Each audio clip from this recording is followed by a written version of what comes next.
Everyone, welcome to today's Aspect panel session, which is creating ventures during COVID-19, challenges and opportunities. Today's session is obviously part of the Aspect annual event series, and Aspect is a network of universities in the UK dedicated towards increasing the impact of social sciences through commercialization, entrepreneurship, and business engagement. And today's session is really focused on entrepreneurship and research commercialization.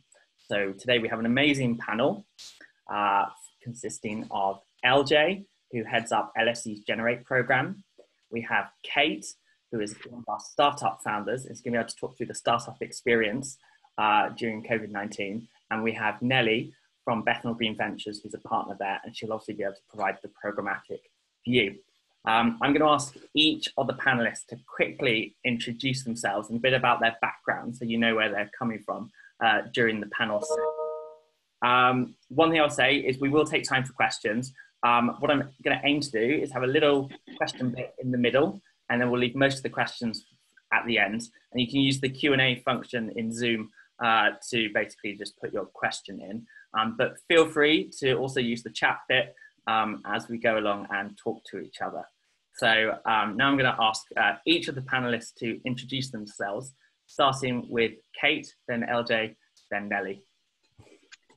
Thanks, Chris. So my name is Kate Parkinson. I'm half of the founding team of Headset. Both my co-founder Ella and I are former journalists. We spent a combined 30 years covering hostile environments, working as foreign correspondents for some of the world's biggest news organizations. Our company Headset is an immersive tech company. We are developing immersive learning experiences that help prepare journalists who work in hostile environments.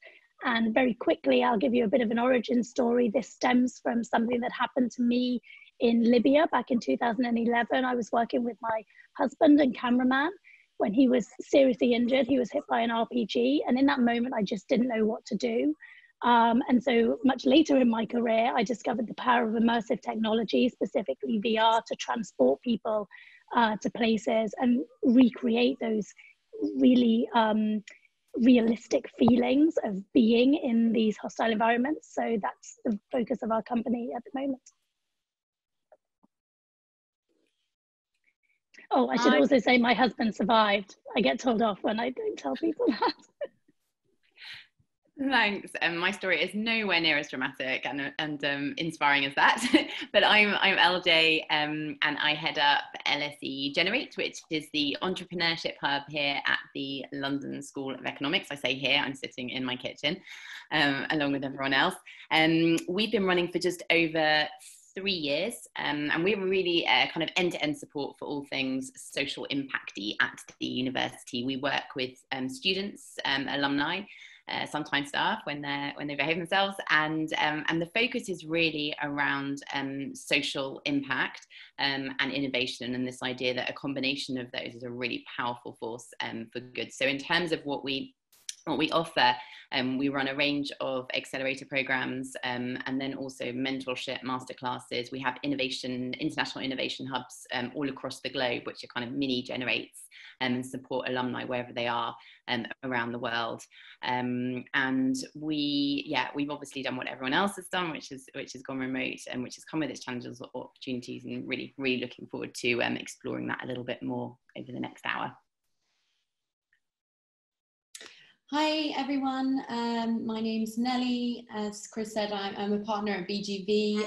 We're an impact investing fund based out of East London, and we invest in really early stage startups that are using technology to solve really important problems.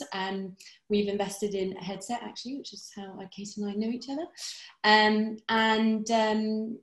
What to say about us? So we invest in about 20 teams a year, and all of those teams go through a 12-week kind of intensive support program. But as part of our portfolio, we continue supporting them throughout the life of their startup, so including follow-on investment opportunities. And really happy to be here, so thanks for including me. Brilliant, thank you everyone. So I thought to get the ball rolling, because we're going to go into a bit more depth later, we start with some quick fire questions to all the panelists. So my first quick fire question, with your professional hat on, is one word answer. Did COVID-19 make things harder or easier for you? Starting with LJ, then Nelly, then Kate. I'm going to say easier, actually. That's okay. I want to say both, but I feel like that's a cop-out. So I'm going to say both. Okay. I'm going to say the same. I'm going to be an annoying politician and sit on the fence and say in some ways easier, in some ways harder. Okay, before we go to the next then, I'm going to ask you for a quick unpacking of why it was either both or one or the other, starting with LJ again. So I would say mainly the commute, the fact that it was just a massive hassle getting to work, and I know that my colleagues found the same.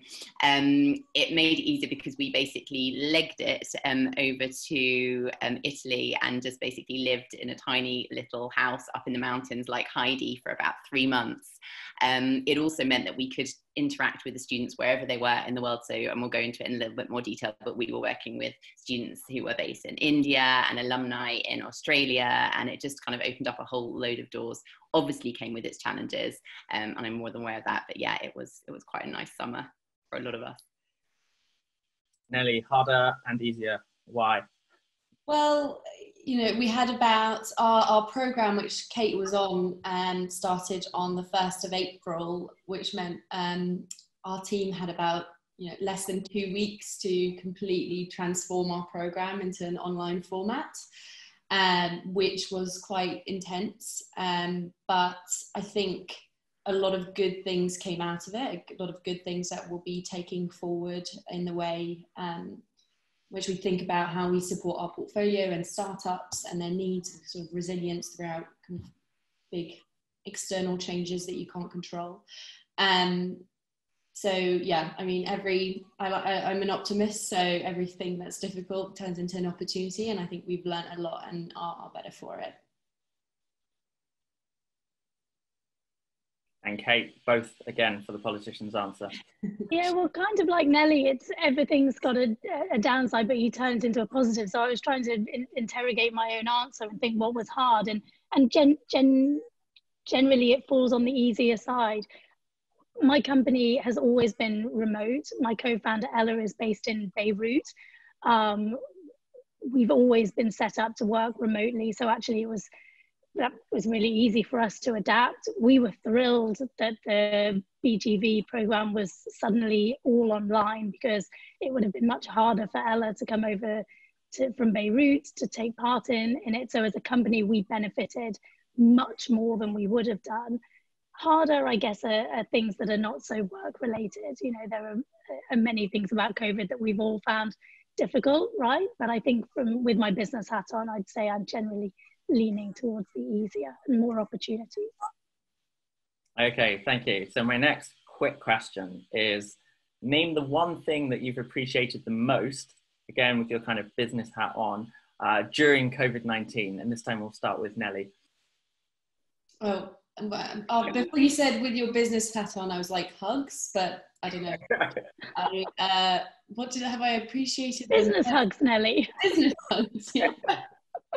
I'm going to stay with hugs because hugs are important.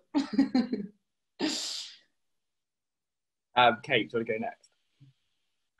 What have I appreciated? How, again, it sort of goes back to the remote working. I've appreciated how much quicker we can get things done when conversations can be held remotely. Because I'm the London-based one in our partnership, a lot of my time would be spent trekking around London to have face-to-face meetings. And now it's just a given that we can all do this online and on Zoom or whatever platform, or typical journalists, other platforms are available. It just feels like we can be so much more productive. So I've really appreciated the fact that even though we were already felt we were set up to remotely work, it's now a given that everybody else is as well. Yeah, I think there was something around cutting each other quite a lot of slack as well, and being a lot more patient with each other. And I think there was a feeling you got to know each other as kind of colleagues a lot better. So you'd see kind of the background, you see someone's kitchen, or you got to see your boss's bedroom, and you just got to know each other on a much more human level. And I think there was a lot more kind of patience there and flexibility that you don't always get when you notice someone's 2 minutes late for a meeting when it's in person. And I think that kind of softened the blow quite a bit from the beginning. And it didn't matter as much if your kind of kids tumbled on top of you during a board meeting, or your partner popped in and waved and thing. It was just a lot more, people were a lot more accepting of the situation. And I think that helped quite a bit during those really, especially the early days when everyone was slightly kind of in shock about everything that was happening. So I think that was something I didn't appreciate until looking back at the whole few months. Okay, and the last of the quick fire questions. What's the first thing you'll do once the pandemic is formally over? We'll start with Kate this time.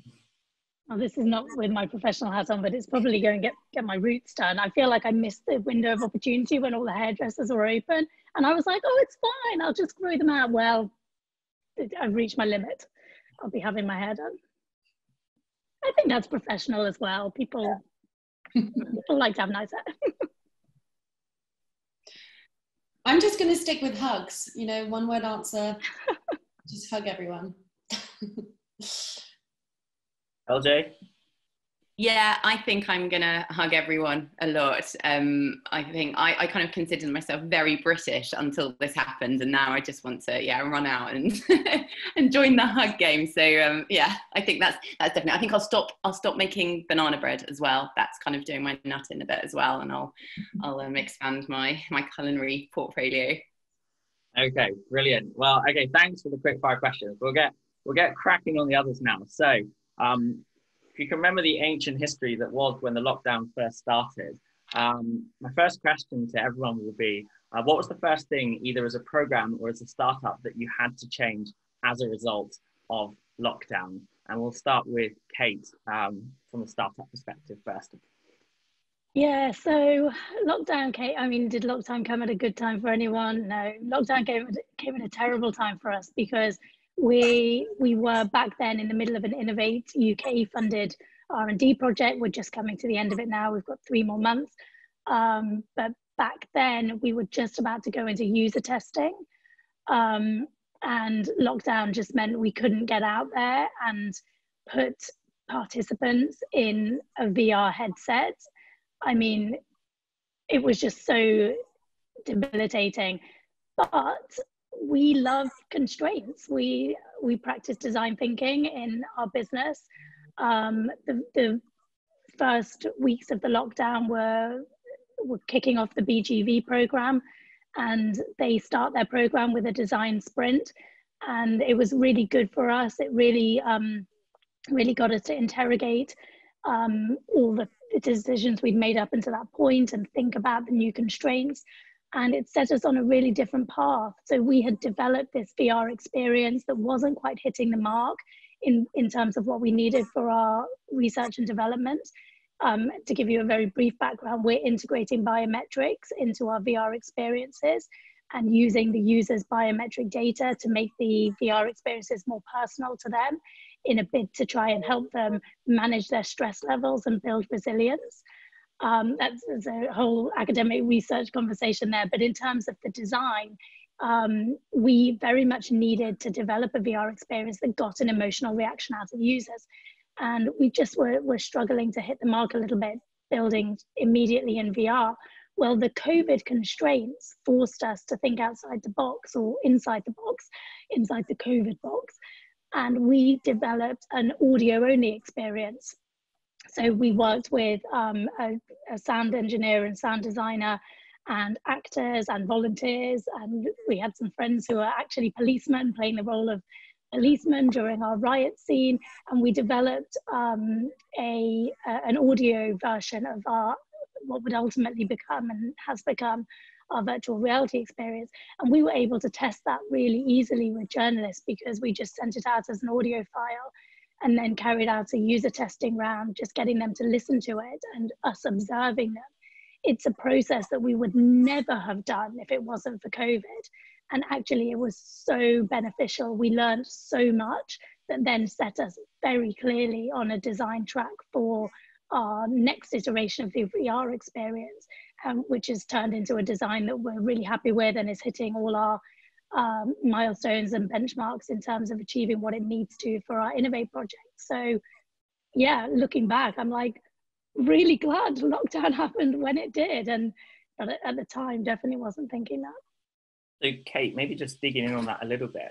Do you think then that COVID kind of helps you kind of go towards sort of a product market fit faster because it put that constraint on you? In more ways than one, Chris. In the way that I've just outlined, yes. I think we're going to have a better product at market quicker because of the design sprint that we engineered around COVID to fit around the COVID constraints. And then also because we're trying to disrupt a marketplace, which is always a difficult thing to do as a startup. We know this is an industry that's ripe for disruption. I won't go into it too much. But basically, to summarize, the way journalists are currently trained is they're sort of sent on a 5-day course or a 3-day course, and it's expensive and it's time consuming. It's not really fit for purpose and doesn't address all of the threats that journalists face. It's very military focused, usually run by ex-military. And we already had been told by our market that there was a space for innovation, but we were sensing caution, and VR is a new technology.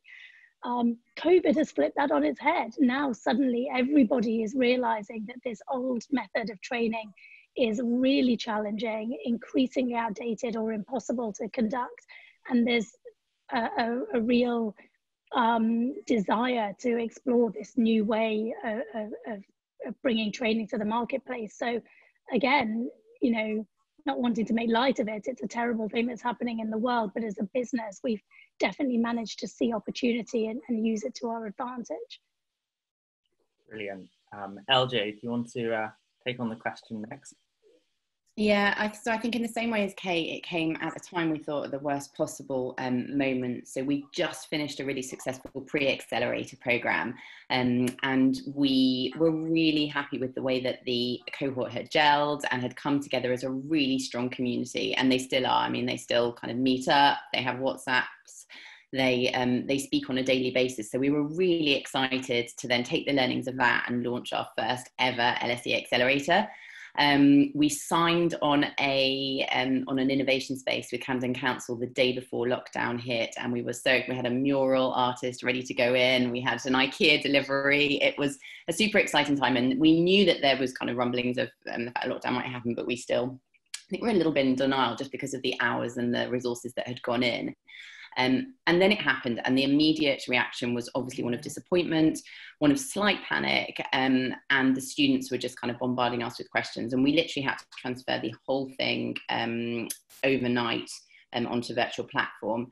One thing that we decided was that, I mean, we've always been a role model for the students, and we really try to kind of walk the talk, and we thought if we can't act in an agile way and be positive about this situation and try and make it work, then what hope have we got for them as they develop their businesses? So we sat the team down, and we kind of discussed the disappointment, and we just worked out what we had to do to make this the best possible accelerator that was going to be virtual. We knew that we'd have to embrace certain things. So the fact is, I mean, it's very, very difficult to recreate that physical interaction, the kind of water cooler moments, the moment when someone kind of breaks down, they don't know whether they want to be an entrepreneur, the highs and lows, and you just get a group that gather around that person and give them that kind of moral support. And so we had to think really quickly about how we were going to embrace the fact that we were never going to get to that point, but then how do we make it as good as possible? We opened up a lot of kind of channels of communication. So we set up a Slack, we set up a WhatsApp, and so we just kept the conversation constant, so that we were there to support the students at every point. They had a lot of questions, they had a lot of doubts, so we just kind of ramped that up. We then tried to be quite innovative in our Zooms. Zooms were brilliant, but after a few hours, and the boot camps were kind of 3 to 4 hours, we just saw the concentration drop. We had this kind of spy software that allowed us to work out when people were kind of moving away from their laptops, and we just realised that we had to be innovative in our own programming to make sure that we could keep the students on board. So we did everything from kind of cocktail classes online. We even brought a goat in to sit in one of the Zoom windows, which actually was really, really interesting and worked. And then we upped the mentoring, and also we upped the sessions around mental health and well-being, because we could see, even though entrepreneurs quite often worked by themselves and on their own, this was a completely different situation. They weren't going out and they weren't selling, and businesses or kind of business development was kind of stalling, if not completely kind of paused. And so we had to really ensure that they were okay in themselves, as well as learning kind of business basics. A lot of it was trial and error, and again, we kind of cut ourselves some slack. We knew that we would make mistakes because this was unprecedented. I promised I wouldn't say unprecedented, and just did. But there was a lot of experimentation. And again, I mean, this is how startups work, and we do see ourselves as a startup within a larger institution. So for us, we really saw ourselves as role models and took that responsibility quite seriously. But again, didn't beat ourselves up too much when it didn't go according to plan. Okay, Nelly?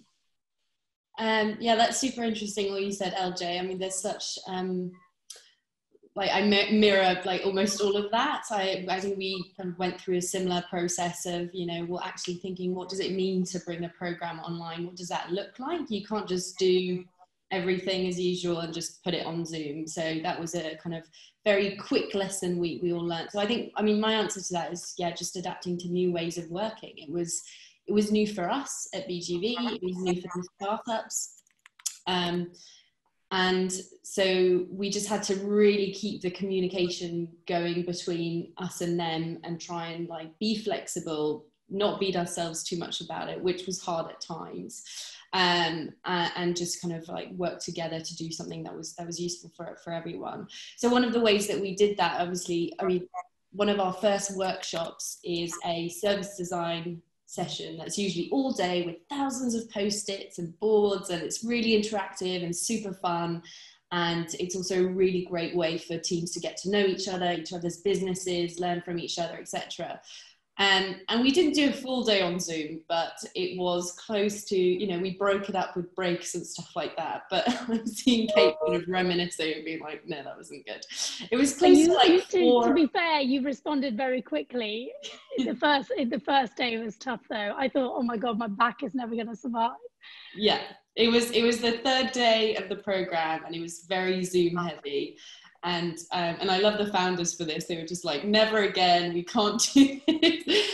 And we really took that feedback on board. And to be honest, at BGV, we've run, maybe it's our 16th program. So we're quite used to the flow of it. We know what works well. We've gotten maybe a little bit comfortable, not so much with the content, because we really adapt that to change based on new learnings, the startups and stuff like that. But the flow, the format of the sessions, the kind of experts and mentors that we bring in, that, does stay more or less constant throughout.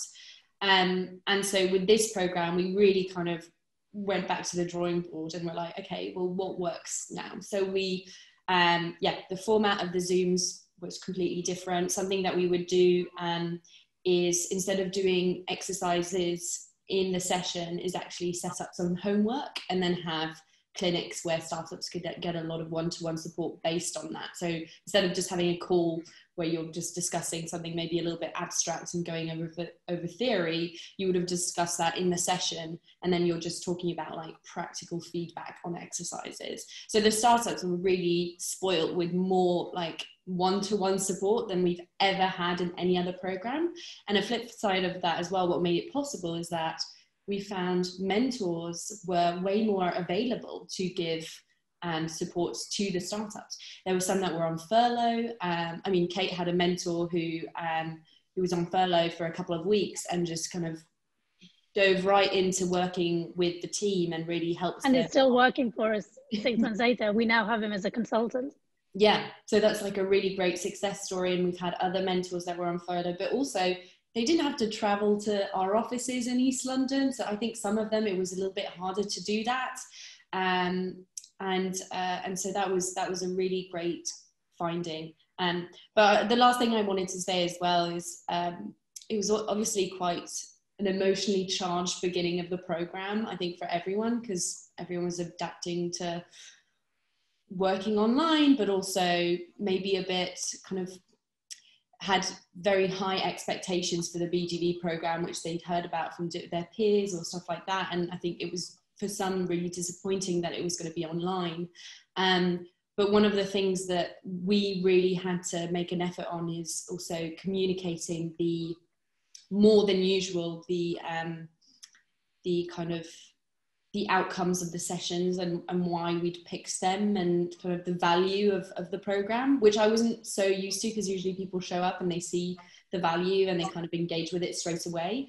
But I found that making that extra effort of just being like, in this, before you're in the session, that, it ties into your venture and will benefit you because XYZ, was a bit more important doing remotely than, or a bit more work, I guess, than we usually have to do. Okay, so one thing I wanted to pick up on there from LJ's one was the idea that you don't have the water cooler moment as much. And obviously, like startups but any program relies a lot on a bit of the general networking, water cooler for kind of cohesion, but also the kind of serendipity you get from meeting random people who have a good connection, etc. What, if any, ways have you found to get around that online? Starting with, let's start with LJ, because you raised the issue first. Yeah, I think you're right. I think kind of platforms and the tools are really important, but they are second to kind of ensuring that the community and the kind of the culture that you get that right for it to work as well as it can. I think other kind of activities that we ran were absolutely fine online, and to be honest, we probably won't change that even when we can see each other again. But there is something about an accelerator program that really requires that serendipity and that emotional kind of physical connection.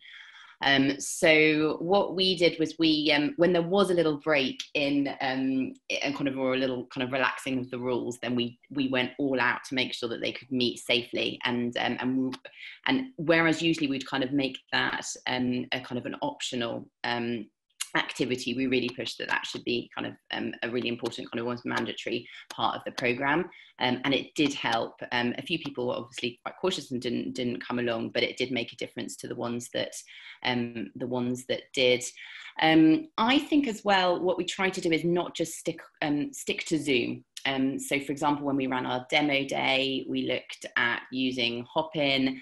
As I said, we used Slack, which we had never done before, but just tried to give some kind of variety in the way that we were running it, so the community felt just a little bit more excited about getting involved. We tried to, and I know this sounds really kind of basic, but we really tried to instill a sense of humour and a bit of colour to the programme as well. So whereas usually we'd send links on the WhatsApp, we tried to kind of send photos of kind of funny Zoom moments, and we tried to kind of keep it alive in that way. And we really kind of honed in on psychological kind of what makes someone want to sign up to something, what makes someone remember a session. So now, for example, we're using this live artist that basically comes in. We found that people just weren't taking in the information as much because they were so fatigued by the screen. And so they were digesting, and also people were saying they couldn't even read for a long. So short stories, for example, became really popular during lockdown. Who knew? But what we did try and do is offer kind of these live artists a space within the Zoom window, and students would kind of watch the artist illustrating the session, and they just took that information in a really kind of refreshing way. So that was it. I think a lot of it was also kind of one-on-one. So usually where we'd just speak to the group as a whole, Kaj, who was leading the accelerator, and myself, we would often just kind of approach students individually as well, and just check in with them and check how they were doing. And as I said, that kind of the mental well-being was really important. But I mean, these are entrepreneurs and they are the most agile of the workforce, and they're the ones that kind of understand digital platforms and more than any of us. I mean, I sound like my grandma here, but they were the ones that knew how to connect better. They helped each other. We've always kind of put a lot of pressure on the peer-to-peer, emphasis even on the peer-to-peer network. But fortunately, we didn't have to do that much. They were there to help each other. And they were keen. I mean, they were keen to be interacting. I mean, they didn't want to be lonely, and so they were quite proactive. And I think we've always found that entrepreneurs do that more than potentially students that are focusing on other career paths. So they helped each other as much as we did. Brilliant. Nelly, do you want to go next? Yeah, again, I mean that all I could have said the same. Really, it was. I think that there are so many things that you can do when you're managing a program to get people to collaborate and speak to each other and stuff like that. So we really focused on trying to, create opportunities for them to do that. But at the end of the day, I think it really is up to the founders themselves to just take advantage of the incredible expertise, shared experience, learned, get and advice from their peers on the program. So I mean, it's also part of it is like, well, there isn't a virtual water cooler, like it's like, well, it was hard. Peer support, I think, did suffer during lockdown. It's just you can't replicate being in person. So my thinking around it is also just like, well, don't necessarily try to pretend like you can, and instead, create some opportunities for the startups to chat to each other, but keep reminding them that actually they should be talking to each other and that they have ownership over that. And I mean, if there are any startups kind of listening, I think it's always the same with any program, really. It's you get as much from it as you put in. And I think that was more true than any other time in lockdown. And we saw that on our program. And I think it's so nice seeing founders that are very generous with their networks, generous with their time and expertise, helping other founders, especially during a difficult time. And we saw a lot of that, which is always great to see. So yeah, that's answer. Kate? So I would say that I don't feel like we missed out on the water cooler moments in the BGV program. And I say that with confidence because we did an accelerator last year and had the water cooler moments and created great networks with our fellow founders who were in the cohort and still communicate via WhatsApp and, oh, I need help with this, how are you getting on with this, and have peer support through that, and have managed to achieve the same through the BGV program despite having not met any of these people.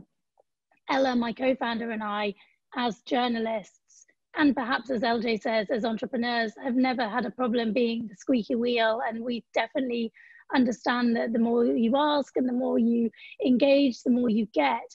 And so we did. And sorry, Nelly, if if that became annoying or we asked for too much, but we didn't mind asking for one-on-one time, and the same of the other founders in our company. And now we have some companies more so than others, but certainly there's 2 or 3 companies that we were in the cohort of 10. It wasn't a big group. That we're still in regular contact with, exchanging advice, exchanging contacts, helping each other out. I would add that as we enter into this new phase for our business, we're literally just about to open a fundraising round.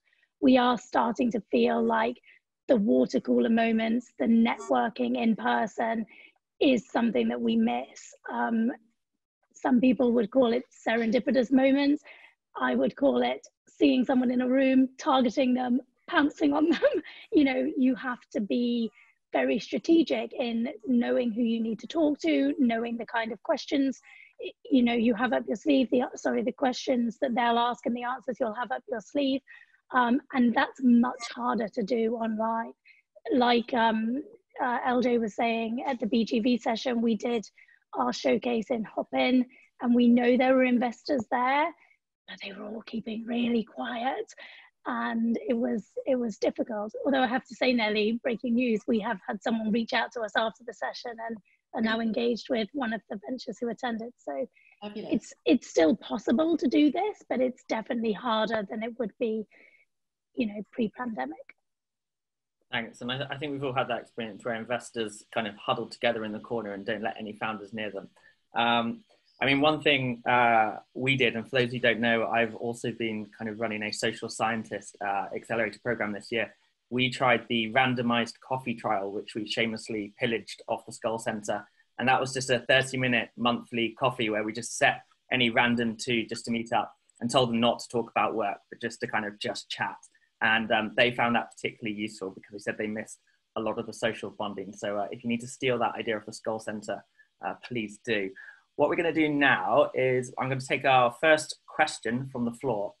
So I like this question. Your vision and mission is how you inspire others at your firms to do the best that they can achieve. So how have you managed to maintain that inspiration and energy through the pandemic? So I guess it's a question about morale and like how you keep the mission obviously under lockdown. Kate, do you want to maybe kick off with that one? Yeah, it's a really good question, and it's something that's really important to us as founders. My co-founder Ella and I have been working together as journalists for 10 years before we founded the company. So we already have a great and supportive working relationship. But as our team expands, we've been really mindful, particularly during the pandemic, to make sure that we set aside time for all of our team members to talk and to become, it sounds a bit cheesy, to become friends, to become part of the Headset family, and to make sure that we can give people space to talk about things that they're finding difficult, or things even in their personal life that they might need to get off their chest. And we think that's really important, particularly during these pandemic times, to give our team the space to do that, and have ultimately found that it makes for a much tighter and more cohesive team, and everybody's in a much better headspace. I should also say that Ella and I are really into mindfulness and meditation, and we practice that on a weekly basis. We have a meditation coach that we've been using throughout the life cycle of our business, and we've now made that available to anyone who's joining our team. If they want to get involved in group meditation sessions, or if they want to book individual sessions, then that's a sort of a perk of being part of our company, which we think is really important. Because yeah, if people are in a better headspace, and this is sort of a core value of our company anyway, so it should be core to how we run our company, that we think if people are in a better headspace, then they're better at doing their jobs. That's brilliant. So thanks, Kate. Interesting to merge the kind of vision and the operational parts of the company around that. LJ, would you like to go next on that one? Yeah, so I actually think the backdrop of 2020 has been really interesting. I feel like LSE students have content for their courses for the next 100 years. So much has happened. And because our mission is, well, LSE's mission is understanding the cause of things for the betterment of society, there have been so many social issues that have come out of COVID, out of, I know, the Black Lives Matter movement, the exams fiasco, like certain bonkers presidents not wearing masks. And there's been so much to talk about and debate. And there's been so much for entrepreneurs to think about solving as well. So actually it's created a brilliant kind of pool of kind of themes and issues for them to discuss, and them to think about that they can incorporate either in their business or just chat about. So despite the challenges and despite the horrendous things that have happened, actually it's provided a really great springboard for discussion and for continuing to really solve those social challenges. So that's been, I think, an opportunity. And for us as a social impact program, we've really kind of honed in on those things and got them to talk about. So mission focused on kind of contributing in some way to a better tomorrow, was in some ways made easier by the crazy that was 2020. I think as well, there was a really big focus on planning ahead. So what we wanted to show the students, we weren't just stuck in this limbo, but our strategy and was very much still going forward. We started talking about what we'd learned from this accelerator and how we were going to apply it to next year's program. So we wanted to give them this kind of sense of hope. We started talking about how we'd support them once we finished. To keep that kind of, as you said in the question, that the energy levels needs to keep up. I think sometimes, and you guys will know if you set up accelerators, you get the kind of post-accelerator blues, where you just have that danger of people kind of falling off a cliff and not having the support. So we put extra resources in that. And even, I mean, I'm looking at my phone out in the corner, and I can see the LSE accelerator thread with stuff coming up. So I think it was just ensuring that they're going to be looked after. There is a future. This isn't going to carry on forever. Again, it's the kind of psychological kind of reassurances that really do make a difference. And actually, like, they are still quite young. Like, the undergrads are 22, and some of them are international students, and their parents are back home. They haven't seen them so you've got to understand as well kind of what's happening in the background there.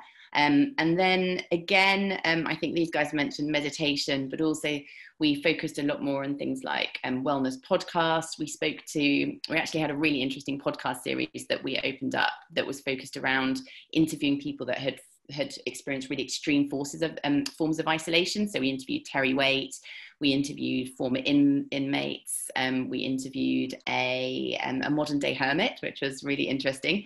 But just to really, again, the kind of innovative way of doing events that took them outside the kind of the norm of a lecture or a kind of a normal kind of standard masterclass, and got them thinking in a really different way. So kind of kept those energy levels up. We just finally, meditation we did mindfulness. There's an amazing startup that we work with called Peace Beam that has kind of small kind of snippets of meditation. So if you're just kind of in between talks or Zoom meetings, you can just jump in there and listen to one. And that's been really, really effective.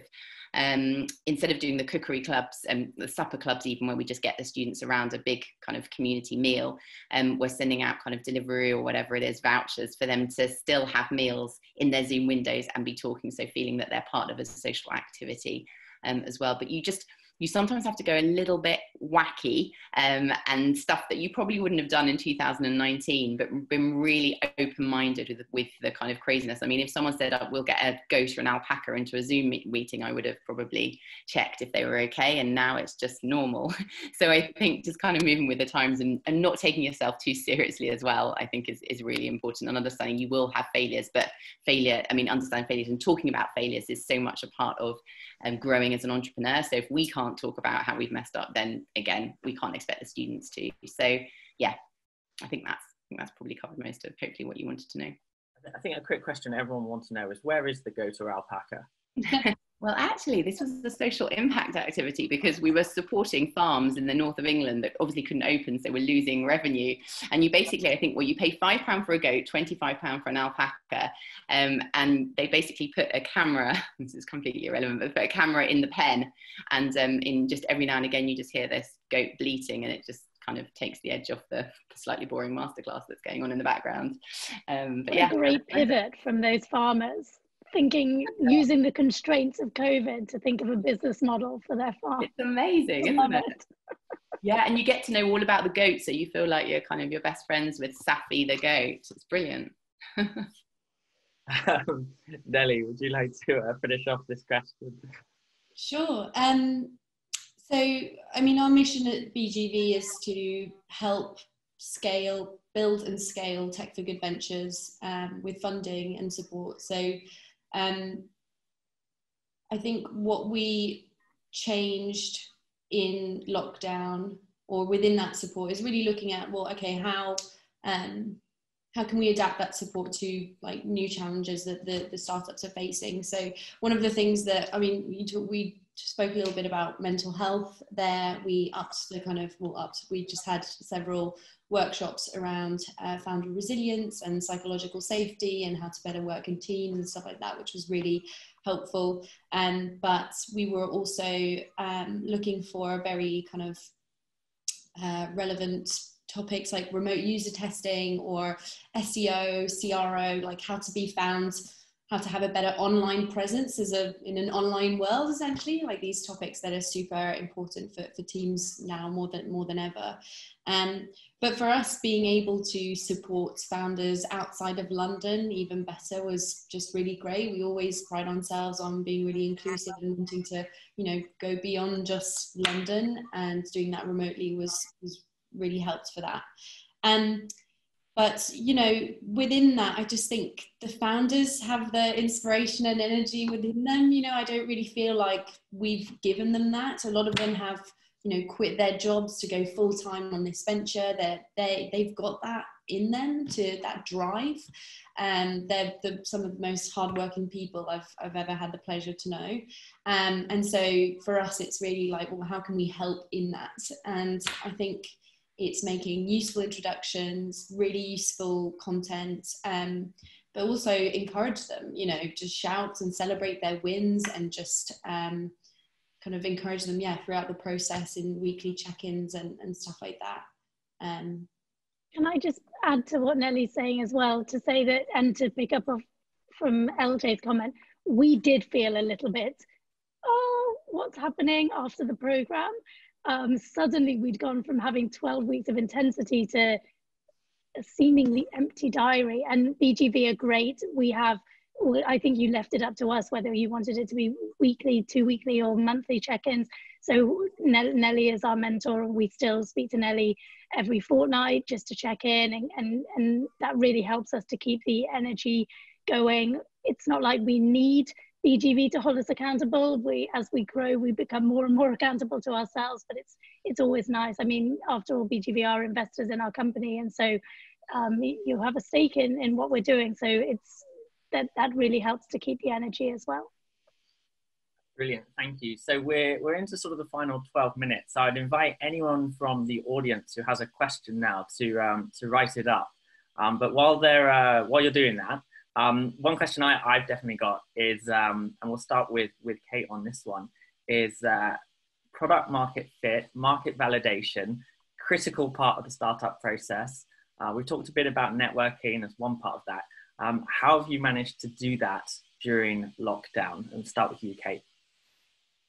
So for us, lockdown hasn't really changed anything to a large extent, because we were really engaged with our users and our target clients well before lockdown happened. And as I sort of mentioned, design thinking and the design process at various points in this webinar, the whole project that we're doing now, the product that we're developing now, was born out of, well, as I said, what happened to me and my husband in Libya back in 2011.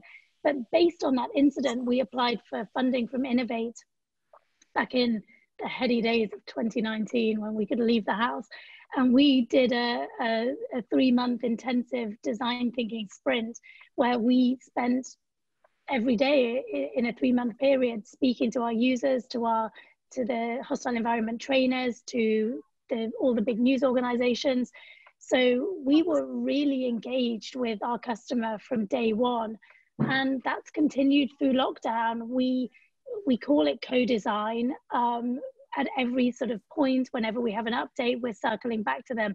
We've made this design decision based on what you've told us, based on these needs, based on how the journalists are going to use it. We're doing this because of COVID, and just keeping that conversation going.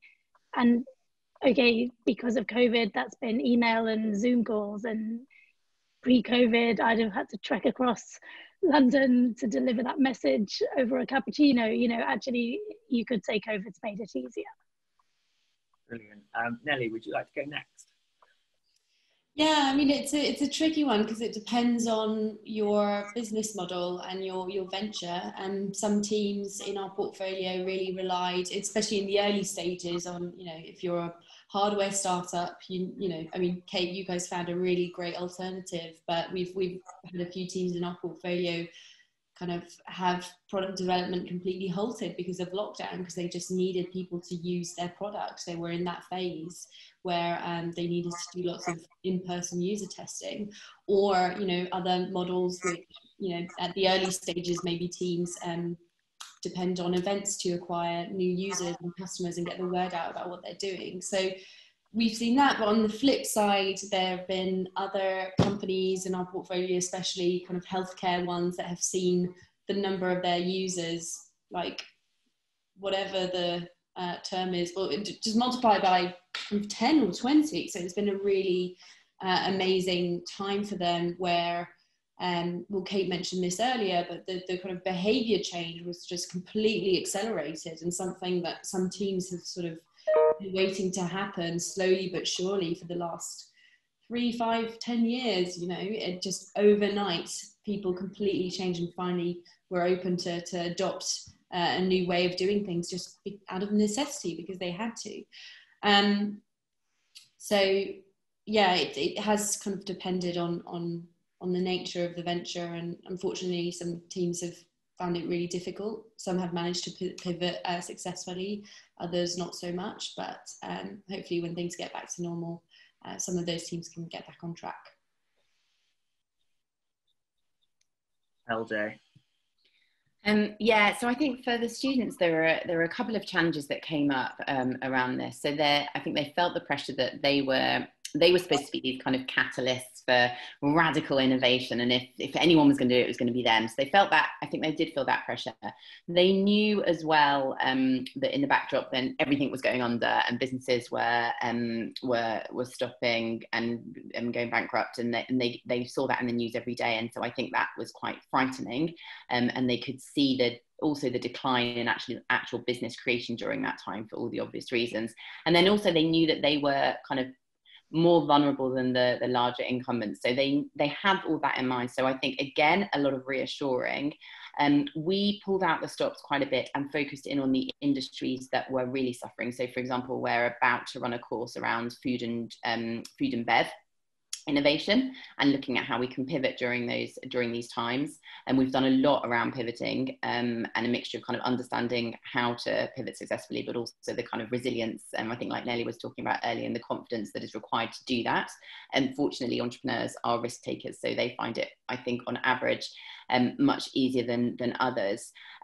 We actually had a lot of investors come in and talk quite openly and honestly about what they were looking for, and the kind of questions around COVID-proofing your business. So they were a lot more prepared. Now, fine, they couldn't go out and kind of meet and do business development, market testing. They couldn't speak to investors face to face, which was a massive bummer. But it gave them time to focus on areas of the business that actually you just don't have time to do otherwise. So even if it's like small things like updating your website and like creating a social media platform and those kind of things that we just procrastinate, and they're on our to-do list, but we just don't have the time to do. And so those little things really worked, and the preparation as well. So fine, we can't go out now in business, so we can reach out to new customers, we can maintain existing ones, we can keep up to date with them, so that when we can go out and do stuff, then we'll go wild and we'll really go for it. And the proof of that was I spoke to these guys before, but we went out and did we did a trek to Lisbon, all socially distanced, and we're now sitting in quarantine. However, it was really evident how they'd been kind of stuck inside for 4 months, and they just went all out. They were so interactive. Usually they fall asleep if you do a breakfast meeting at 8 o'clock, and they attended and they contributed, and they just went absolutely wild because they'd spent so much time preparing and not doing much. So that was definitely a bonus. It was great to see. Brilliant. Okay, we haven't had any extra questions yet, so I'm going to go for 2 quick fire questions to finish off the panel. So my first question will be, speaking a bit to Kate's point, investors and fundraising, has it been harder or easier, at least so far, in your experience during lockdown? And maybe if we start with Nelly on that one. Unfortunately, I think it has been harder, which seems quite obvious. Obviously, at the beginning of lockdown, the uncertainty and risk involved in investing at all made it so a lot of people just stopped investing money and just focused on all their time on supporting their portfolio and how they could keep their portfolio afloat for their own investors' interests. And Kate mentioned a little bit about, actually meeting investors online is it's quite difficult. I mean, getting the first meeting generally with investors is relatively easy. Getting to the second or third, or then through the investment committee, has been quite difficult online. And I've personally not heard of that many deals going all the way through that pipeline just fully remote. Investors really like to meet their founders in person. You know, they're entering into kind of long-term relationship with them. They need to get to know them as people as well. Similar with angel investors, so individual investors who want to invest their own kind of wealth and money. They will have a different maybe appetite for risk than VCs, but they will often be very driven on the mission and the founder themselves. So doing that all remotely is quite challenging. It's not impossible, but it's just been a difficult time. But we have seen teams manage to get some investment, some funding, close some rounds, get a lot of grant funding. I think it's been, you know, Innovate UK, there's been a lot of teams in our portfolio who've received money from Innovate UK. And I think the application process was much less arduous as it was for Kate when it wasn't in lockdown period. So they're doing a lot of the application prep work after receiving the money, which is quite nice. But yeah, overall, I think it's much more difficult. But it's like everything. It's, you need to come up with a process and a strategy, and just think of, like, you know, fundraising is going to take up a lot of our time. Where can we have the most chance of success, and be kind of self-aware with that? You know, is it through angels? Is it really through VCs, or are we wasting our time going to VCs? Or should we just be kind of focusing on grant funding opportunities? You need to consider the different avenues and really pick kind of wisely, because you can't do everything, unfortunately. Brilliant. Adam has reminded me that we're running close to the end. So Kate, then LJ. No, that was a brilliant answer. Kate and LJ, do you want a quick fire response to that before we wrap up, starting with Kate? Well, I can very quickly say, I don't know. We're just starting. I expect it's going to be harder, but yeah, watch this space. I'm not deterred. LJ. Yeah, I think, well, I can speak from kind of the university side, and the fact that we're not having obviously the best time financially as a kind of international university, as everyone knows, everyone reads the same news. And so we're actually thinking about ways that we can look at other sources of bringing in revenue. So yes, we might not be able to go to our original donors, and startups that were investing in us before are kind of getting slightly cold feet for all the obvious reasons. But I think we're looking at how we can operate more as a startup. So for example, running online MOOCs, innovation camps for international students. We're actually launching an online shop with all our students' kind of products being sold through that. Looking at launching an angel academy. So we're just trying to be in ourselves more entrepreneurial about how we bring the doula in during the difficult times. But yeah, watch this space. Brilliant. Well, I will wrap the session up now. So firstly, thank you very much to all our amazing panelists. I personally thought that was incredibly informative. So thank you all for speaking. And to the audience, I hope you really enjoyed this and found it incredibly informative. There will be a recording later, and there are other aspect sessions which we hope you'll be able to attend. So thank you very much to everyone. Thanks so much. Thank you, Chris. Thanks very much, guys. Bye. Bye, everyone.